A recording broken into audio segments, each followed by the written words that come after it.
We wrap up Black History Month with the Honorable Jennifer Wilson. Here's some of her interesting stories coming up next on Carolina People.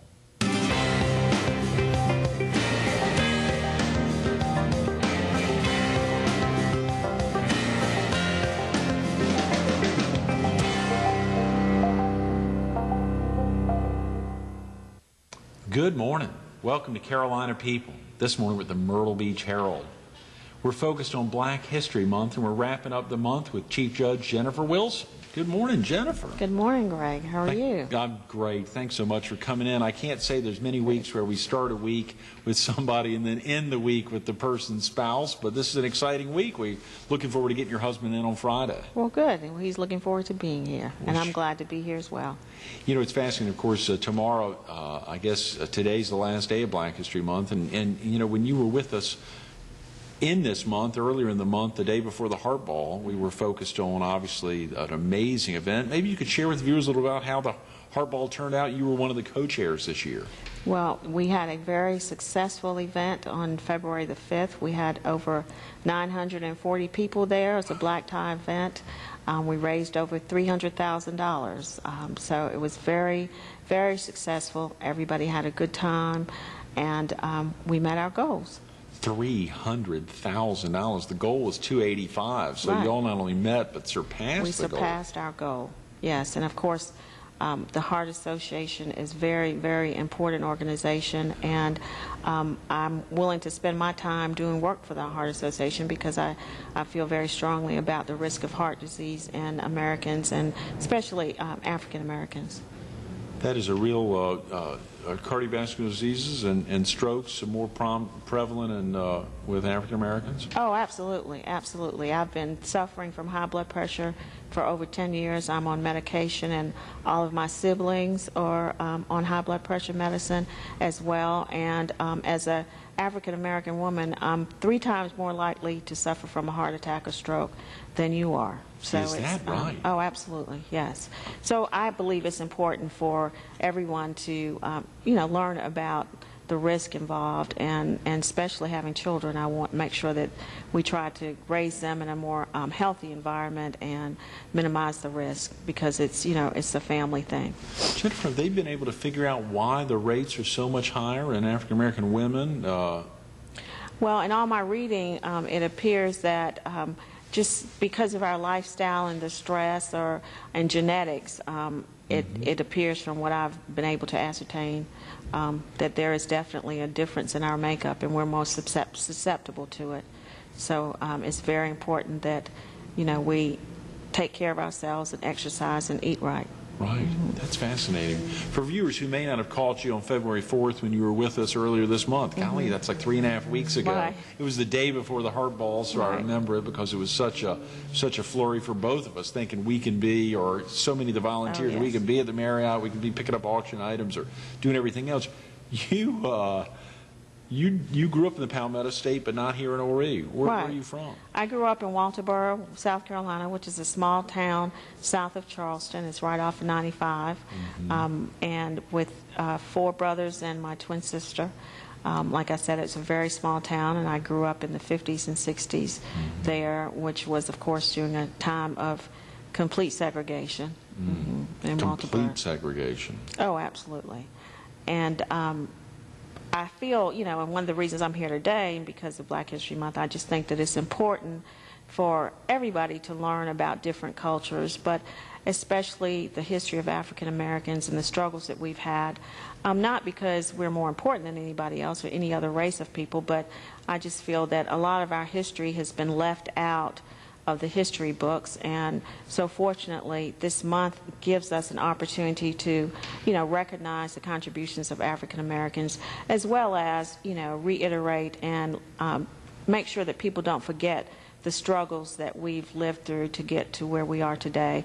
And because I grew up during a period of segregation, I like to remind people and say, you know, I'm not in a history book, I'm very much alive, and I can share with you what it was like growing up in a time during segregation, as well as having benefited from the struggles of people like Martin Luther King, and as a result of what the civil rights movement did, I was able to, you know, explore opportunities which have helped me to be successful in what I've accomplished.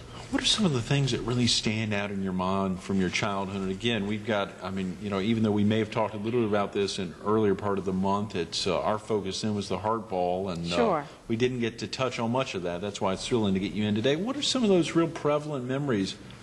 Oh, well, yeah, they are very difficult to forget. But as a child in Walterboro, I remember feeling very powerless about, you know, decisions that my parents even could make about where we went, where we played, you know, when we went to the movies.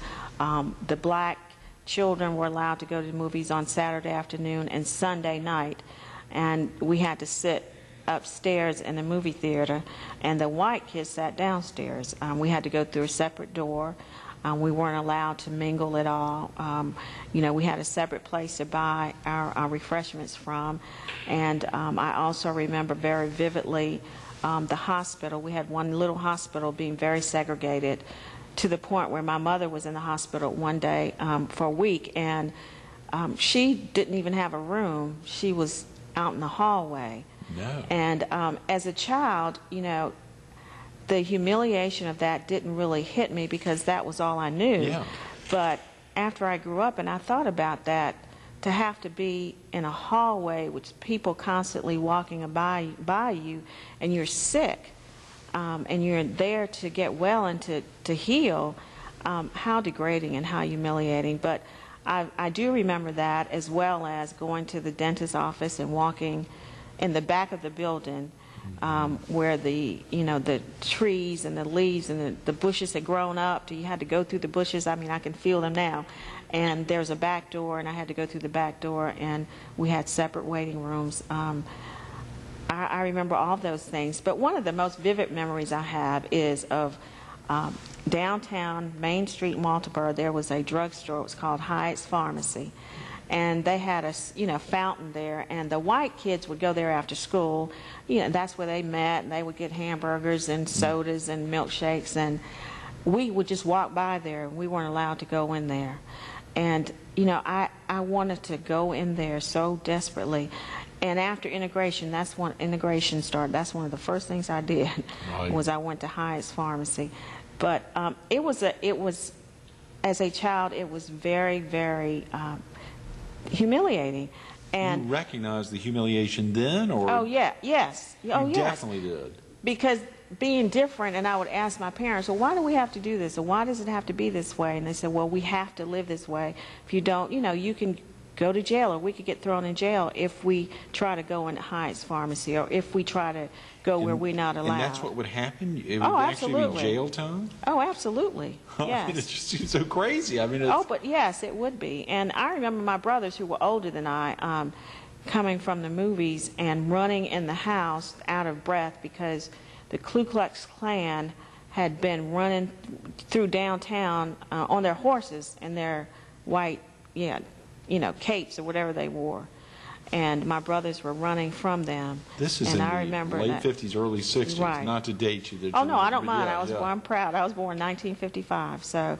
this is during that period of time. Mid-60s. Wow. Yes, and the schools integrated when I was in the 10th grade, right. I think in junior high school they started freedom of choice, where you could go to the, white school if you chose to, and there were a few blacks who did that. We did not do that, but they fully integrated when I was in the 10th grade, and I remember all of that. Yes. Well, I was about to ask you that question. If you talked to white students, your classmates, but you didn't have any white classmates. No, not until 10th grade. Not until 10th grade. I was about to ask that question. Thinking about Hyatt's, I mean, did you ever talk to any white classmates and say, I mean, why are you getting that? Why do you get to go inside and I can't? I mean, did you ever get to talk to any other? Well, as a matter of fact, there was a young white girl who was my age whose parents owned an appliance store downtown. And I would go in there, and she and I got to be friendly. And as a matter of fact, we are friends even now. We were in the same grade and became cheerleaders and friends together. And we did as kids talk about why we couldn't play together or why I couldn't go to her house and why she couldn't come to mine. But she, back then, I mean, she was as confused or as I was, and she didn't have the answers either. You know, that's the way it was. And people just accepted it. That's just the way it was.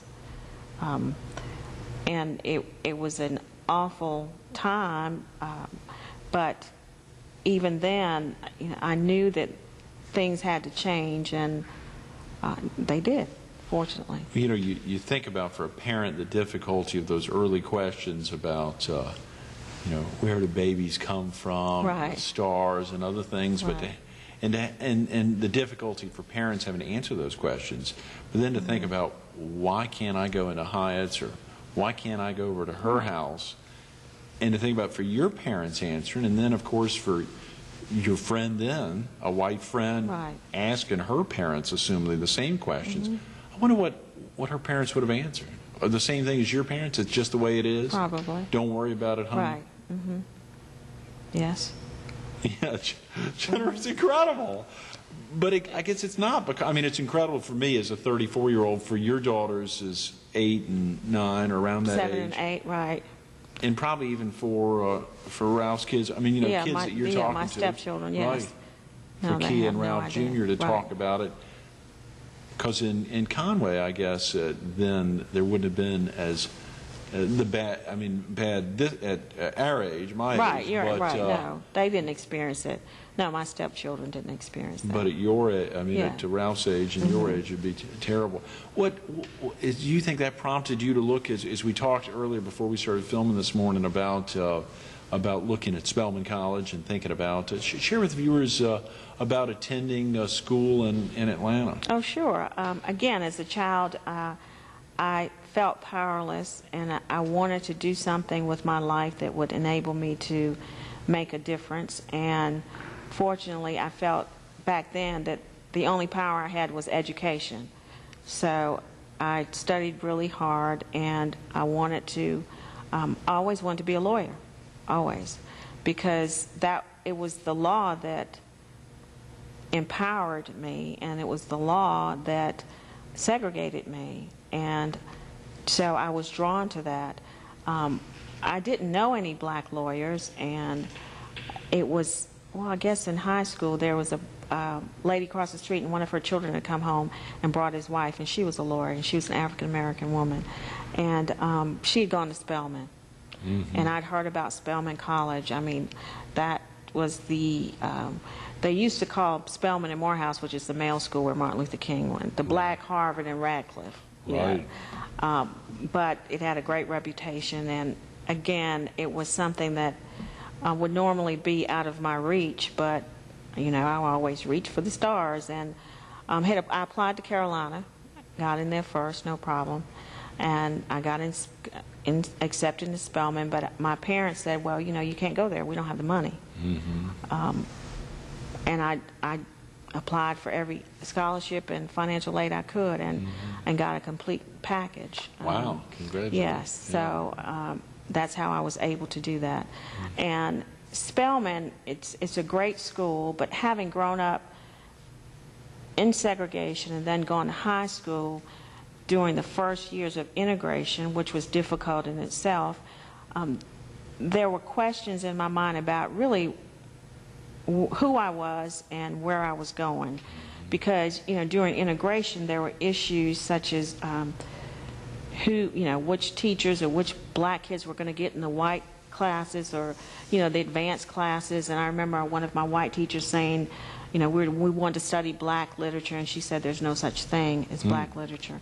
And that as far as the white people were concerned back then, they felt that if you were black and if you were lucky enough to go to college, that the only thing you could do was be a teacher. And mind you, there's absolutely nothing wrong with being a teacher, and most of my family members are teachers. Oh, yeah. But there was something that didn't sit well with me, and I wanted to say, look, no, I'm going to college. I'm not going to Carolina either. I'm going to Spelman College, and I'm not going to be a teacher. I'm going to be a lawyer. You know, so that was important to me. And you started espousing that at junior, senior year of high school. Oh, yeah. Before that, yeah. I mean, 10 years old. And at Spelman grounded me. Because at Spelman, you know, you looked around and it was all black people, you know. And there were black girls from all over the world. All over the world, which was a different experience because there are a lot of young black girls and young black guys at Morehouse who were, you know, second generation doctors, lawyers, and, you know, they had experiences that I hadn't had either. So that was a whole new adjustment.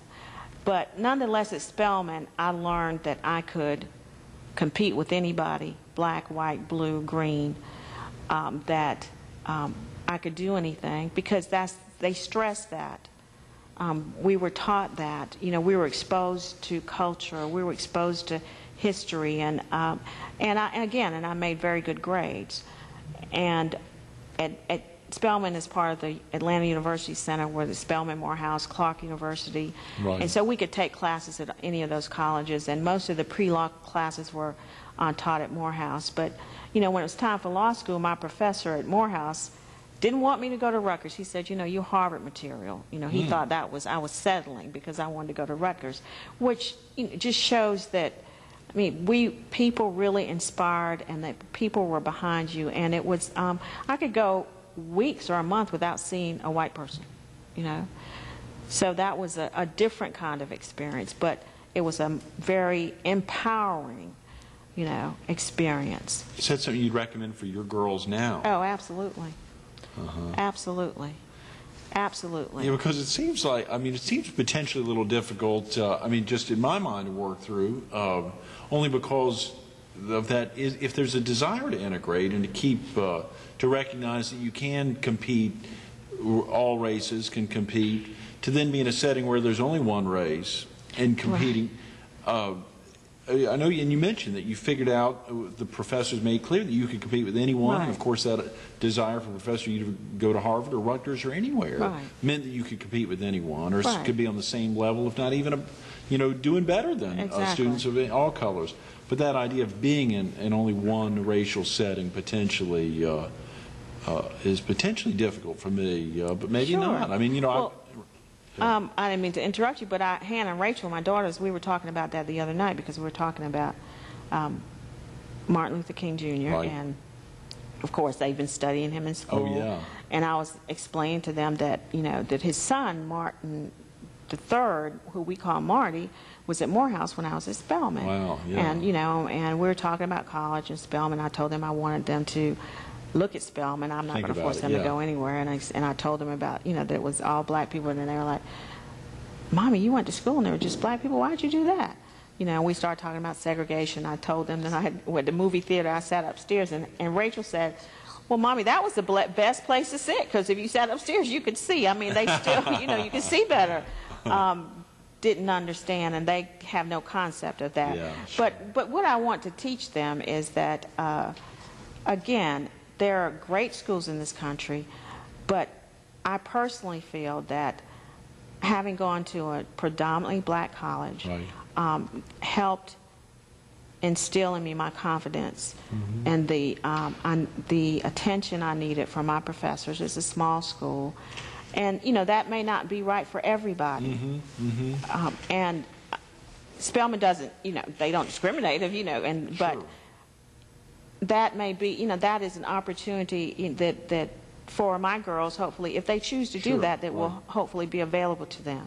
We're talking about 4 years anyway. I mean, even if there is some misgivings on someone's part, I mean, it's 4 years. It's 18 to 22. Those are critical years, but at the same time, that's as you say, it's entirely up to them. Right. They may be going to Harvard. Right. But think of all the years that, you know, at colleges, all the white kids is all white, you know, and I couldn't even go, you know.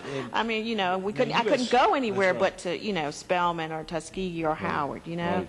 You had said university. You got into USC, University of South Carolina, yes, right? I did. Now that was how much before that had it become integrated, or just a short time? Yeah, sure, just maybe 4 years, right. Because it just preceded high schools and otherwise around the state. Yes. Wow. Golly, Jennifer, you know, there's so many aspects of that, and we can go on. And when you know, we think about components, then of course leaving Spelman and instead going to obviously a very diverse, predominantly Oh, yes. white school like Rutgers. Did you still feel empowered, or I mean, the empowering Yes. experience from those ages, 18 to 22, have they stayed with you? Yes, they have. Like I said, that grounded me. And when I went to Rutgers the first day, I remember going into orientation, and I'd never been to Newark, New Jersey before, and that was a shock in itself.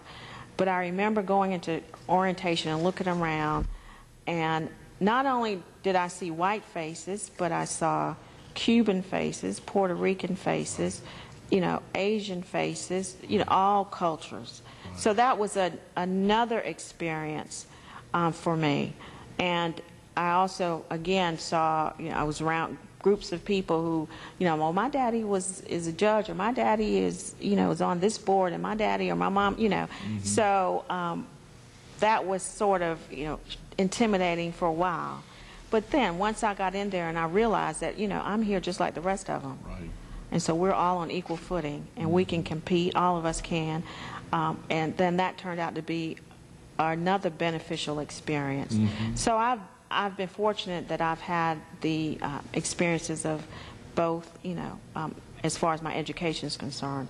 And I think that has made me a better lawyer, a better person, and, hopefully a better citizen because of my experiences. And by the way, I was accepted to University of South Carolina Law School even before I got into Rutgers, but I just wasn't ready to You weren't go ready to back come the back to the state. Palmetto State. That's No. right. But I you came came back pretty right quick after thereafter. graduation. Yeah, right after yes. Rutgers Right, and I've been in South Carolina since. for, golly, almost 2.5 decades. Right. 25 Yes. years. Yes. Have you? yes. And you started practicing where, Jennifer? And initially in Columbia, I clerked for now retired Chief Justice Ernest Finney, who was the first black circuit judge and first black Supreme Court justice, first black Chief Justice when he was on the circuit in Columbia. And then I moved to Conway, and I prosecuted. I was a public defender before that, and in private practice. So most of my career has been in the trial work arena. And I was in private practice before I became a judge. And for a few years, I was general counsel of a major crane manufacturer that was headquartered here in Conway. So, I think I saw for a short while you were with the solicitor's office. yes, Is that yes, right? I was. Prosecuting cases there, and this Yes. is in Horry and Georgetown Yes, County? yes, Right. So you're traveling a good bit, or is most of that done?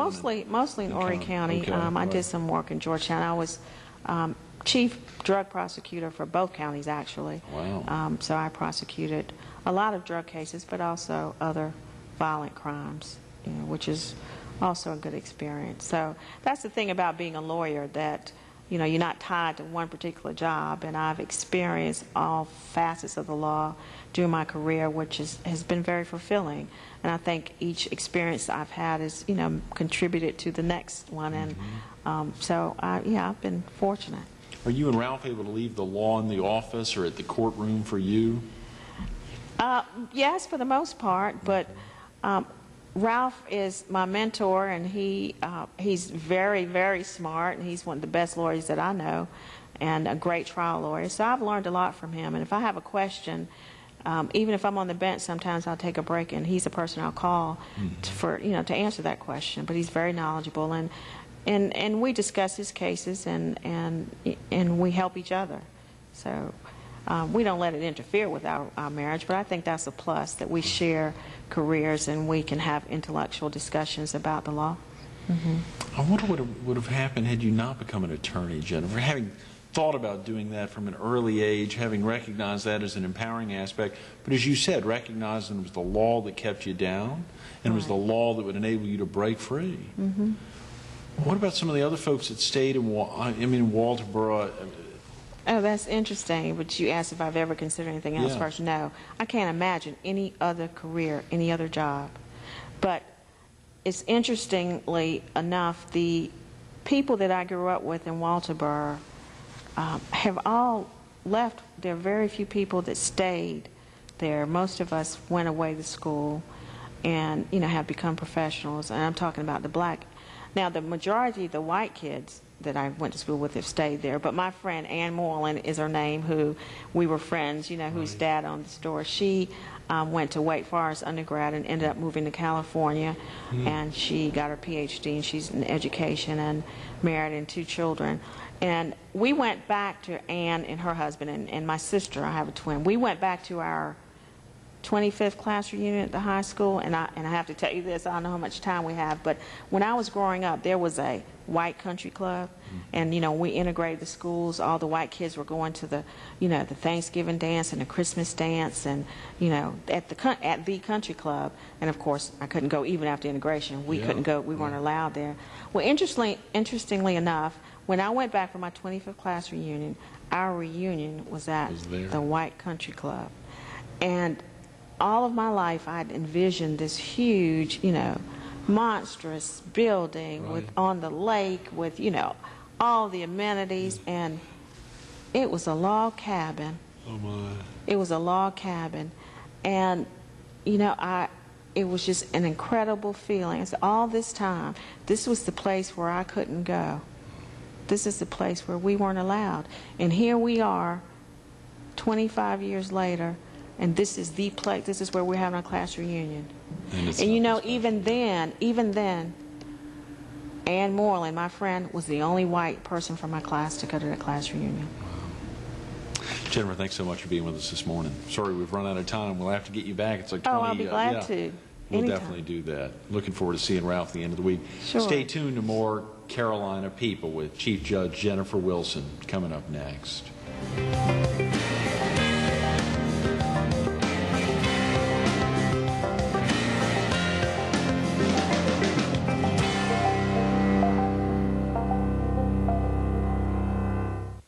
It's the last day of Black History Month, but if you've sat here the last 30 minutes, you'd recognize why it's important to celebrate Black history all year long.